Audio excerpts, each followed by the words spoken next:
Hello and welcome to Just Hoops.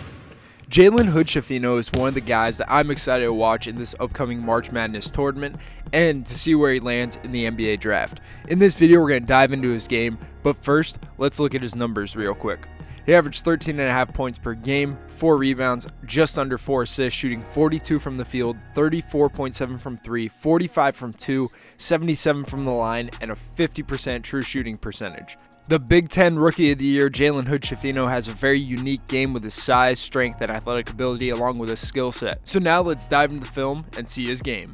To start with talking about his strengths, his shot creation and shot making ability is what stood out to me all season long from him. His ability to get downhill, play off the bounce, find open space, find cracks, get to the rim and finish consistently with either hand through his size, strength, and athletic ability, also his length. He has a really nice floater when he does get to that second level, and he's able to do it in a variety of ways, whether he's coming off screens or whether he's in isolation situations. He's able to get into the paint, get 2 feet down, and finish these plays consistently.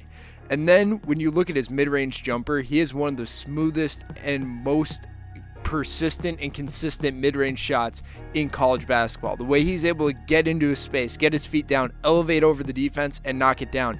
Being a 6'6" point guard also made it a lot easier for him due to him having such a size advantage over his matchup most nights. He's able to get to these spots, get his feet down, elevate, rise up, and knock them down on a nightly basis. This is what makes him so hard to guard. He's able to get to his spots and create these shot opportunities regardless of whoever's guarding him. I just want to see him continue growing this shot creation ability to expand beyond the arc and become a more consistent threat from three-point land. We'll talk more about that later, but all of these clips have shown that he is one of the best shot creators and makers in the college game. The way he manipulates his pace, his handle, the way he knows when he has enough space to rise up, the way he elevates using that size and length for being a big guard. I just love what he offers, and I'm excited to see him continue to grow at the next level. Next, I want to talk about him as a playmaker. He only averaged 4 assists per game roughly, and he was pretty turnover prone. We'll talk more about the turnovers further in the video, but I think that he is a very raw and skilled passer, especially in the pick and roll. The way he's able to come off, play with space, manipulate the defense with just his ability to change his pace and engage defenses, and then also his length, the way he's able to throw the ball around the court, the way he's able to make some passes look easy just because he is 6'6". He has great size and length, and then he also has really good ball skill, the way he's able to handle, change direction, and just get the ball wherever it has to be on time and typically on target.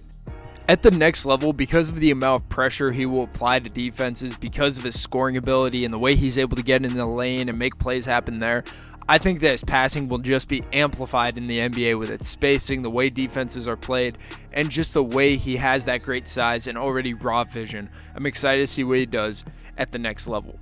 And lastly, in terms of strengths, I want to talk about him at the defensive end of the floor. He's a really solid individual defender with the ability to slide, stay in front, move laterally, and then he has size and length to make him one of the more versatile players in the college game. For being a 6'6", 215-pound point guard, he was able to guard anyone on the perimeter, and at times they even switched him down to the post.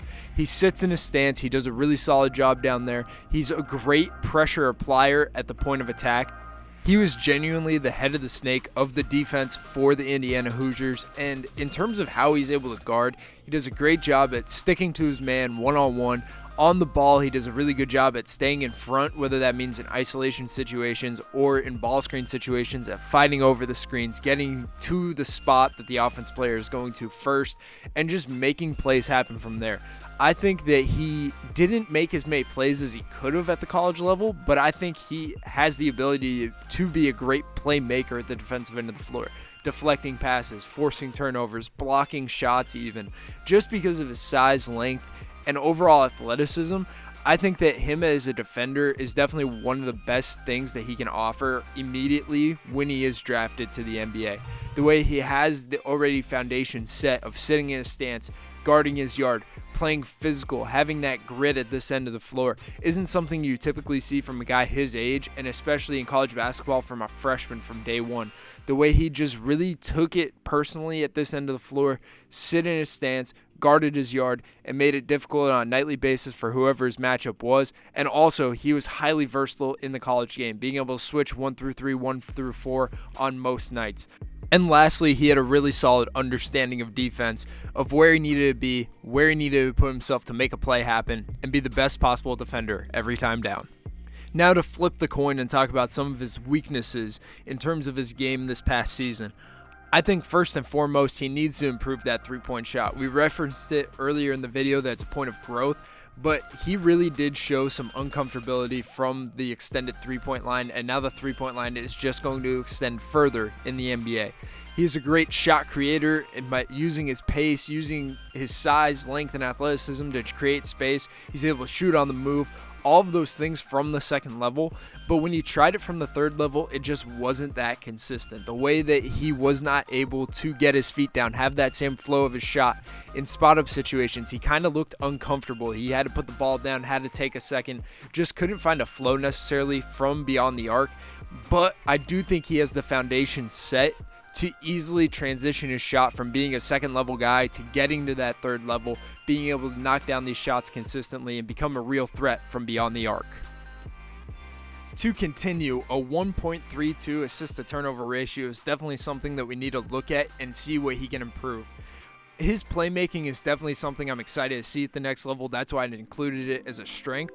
But the turnovers need to cut down. The way he tried to force plays to happen. Sometimes he was predetermined coming in the lane. Sometimes he was a little out of control. Just freshman rookie mistakes that happened a little bit too often. He needs to calm down, control the pace of play, make the right decision every time down. Don't force a play. Don't predetermine where you want the ball to go.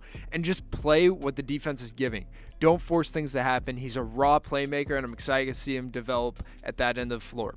And lastly, we got to go to the weaknesses on defense. He tended to fall asleep off the ball pretty often. He did a good job in action toward the ball in terms of pin downs, staggers, floppies, where he'd stay connected to his guy, chase, follow, make a play happen.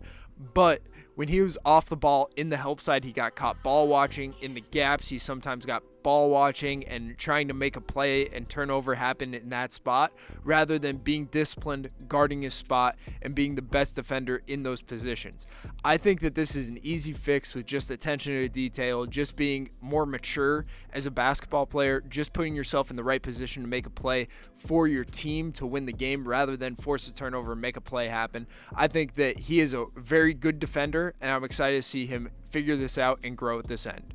Jalen Hood-Schifino was definitely one of the best players in college basketball this last season. The way he's able to create and make shots off the bounce, the way he is able to find his teammates in space and get the ball to them with his vision and length.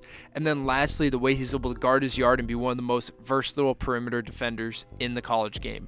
And then, yes, he does have some weaknesses he needs to improve on, but at the end of the day, his talent is definitely there. So I hope you guys enjoyed this video, learned something about Jalen and his game, and how we can look forward to watching him in March Madness and the NBA. For more content like this, please like, subscribe, and share, and we'll catch you in the next one.